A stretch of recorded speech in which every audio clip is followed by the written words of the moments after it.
Welcome to the podcast. We are on our South by Southwest week. I'm so excited to have filmmaker, actor, writer, creator of Metal Man, Tomas Pais. Tomas, thanks for being with us.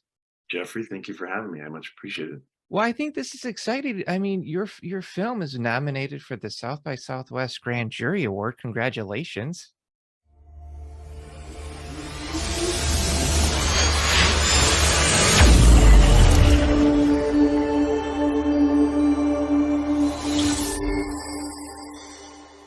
Very, very kind of you to point that out. No, It is quite the honor. I think that's quite an achievement. Um, and I really love the concept you have here. It's about a handyman who's kind of like a death metal, kind of like a hard rock guy, hmm um, who's on a project and ends up kind of getting swept into the drama of a young couple. Is that about right? That is correct. So it's actually a pilot for a show. Oh, It is, yeah, even better. That's even better. fantastic. Yeah, so lots of possibility for future hijinks and unruly customers.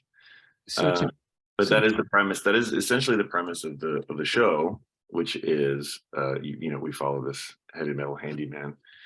Uh, and he goes every time he goes to do a job at someone's home, he gets, like you said, he gets entangled in the lives of his unruly customers. Is how I've been saying it. I love it. Is this kind of going with like a slice of life type of tone with the show? Yeah, I mean, I guess you could say that. Yeah, it's grounded and it doesn't feel over the top. So I think yes, it's like it's like a gig worker who just uh, Yeah, goes and then you see people's lives, but it is comedic. So I love the that. the premise is that this guy is this he's only serious about one thing in his life, which is to maintain the chill vibe that he's like, come to love at this point in his life, and it just seems that like every time he does a job, his customers are a threat to that. Does he find himself really trying to help these people find their chill then? In a lot of ways, yes. That's quite literally what it is. I love it. And I only mention that because I really find those slice of life types of tones are starting to find more prevalence. They were pretty common in kind of Korean stuff, and I'm seeing it more now in Western work. So I really think it's really cool. Um, what was your inspiration for this? Well, they say to write what you know. I know like every listener has heard that a million times, I'm sure. Okay. Um, I'm kind of handy around the house. I love to help my friends, and I do. I like to go over to their houses and help them build stuff. And when the idea for this came up, uh, I was actually helping a friend build a tiki bar in the back of his house. Oh, wow. It wasn't just like some like little like, oh, we put a couple of boards and a couple of statues. Like we built out this thing. We had hardwood flooring. We had a custom boomerang bar. We had an A-frame roof and like the grass on top of it. And it was in conversation with another friend of mine. He said, it's like, well, there's a show. There's your show. So it's not a bad idea. And then the heavy metal thing kind of came to me one day because I mean, yes, I am kind of a closet metalhead. It was my first ever concert was Sepultura, which is really heavy. Okay. And it was actually more of out of desire to find something about the character, some definitive thing that made him interesting because I knew it was somebody who was going to help people. I knew it was sort of this chill guy. I knew that I wanted him to be a handyman and he was going to go around town, this like gig worker thing. I knew a lot of the sort of like the functional and practical things about it, but I was like, Yeah. there's something about him needs to, I don't know what it is. And, I'm coming at it from an actor's perspective mostly. Yeah. And I try to find where characters contradict themselves or Okay. where the contradiction is because that's oftentimes how the best characters reveal themselves. And so then I was like, well, what's different than chill? And it was just like, okay, it's not chill, but then how do you create that? And how do you, portray that in a way that Yeah. feel on the nose? And it was just the sort of like idea of like a heavy metal guy. It kind of just came to me I love it.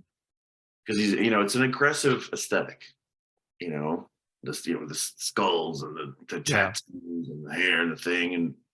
And I was like, oh, well, what if it's just like the exterior is very aggressive and Yeah. very, has this like presence, but then on the inside, he's this sort of level-headed guy who just is eager to connect with people and exhibit some empathy and humanity in the face of all the drama and stuff.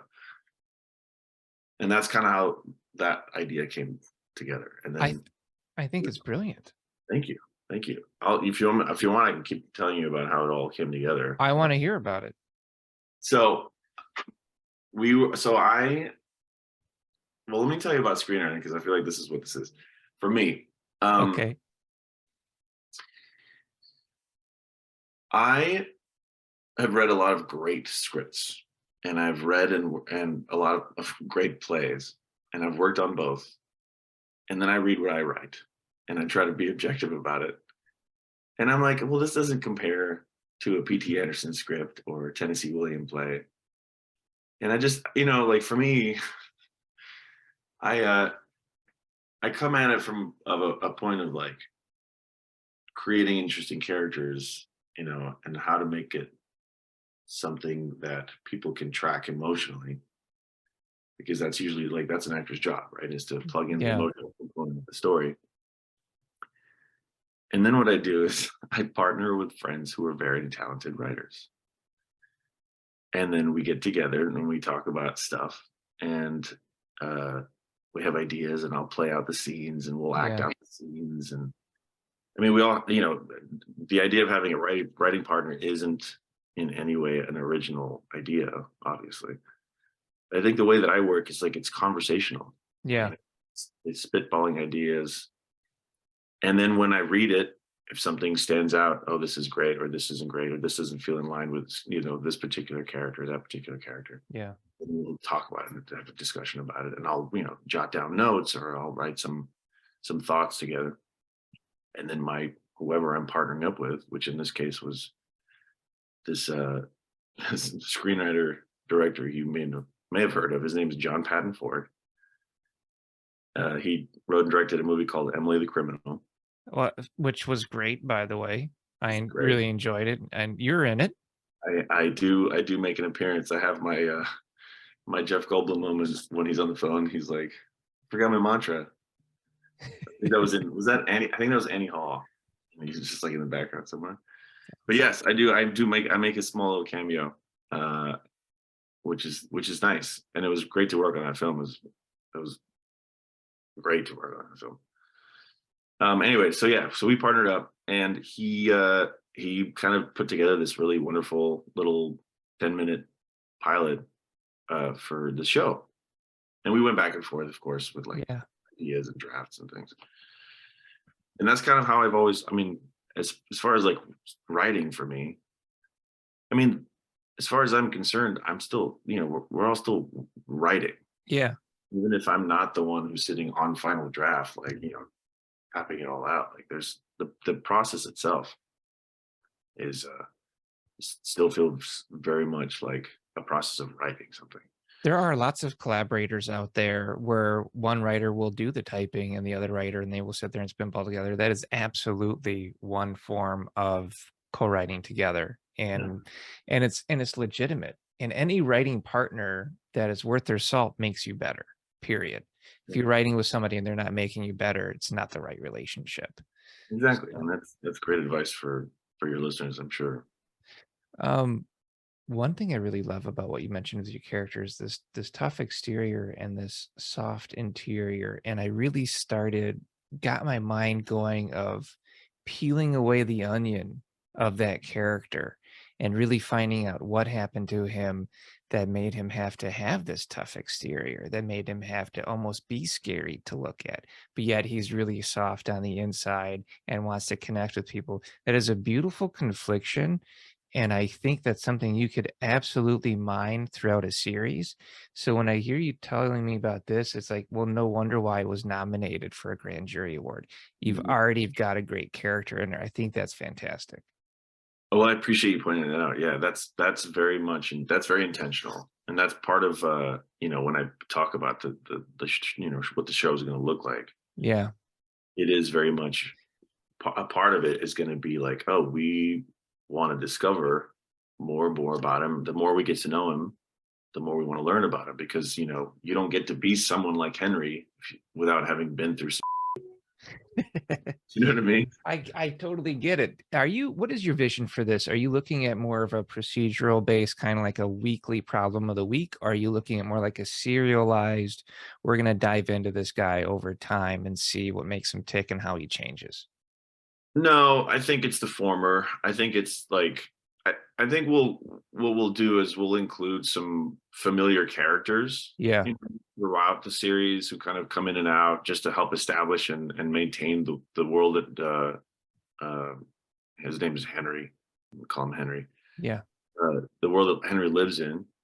And there's one, as it is right now, there's one recurring character, and that's his business partner, this guy Dennis, who's played by Davon McDonald. You might remember him Oh, from yeah. No, I've seen him around. Sir Marshall. He knew all the fish names, He's uh, hilarious.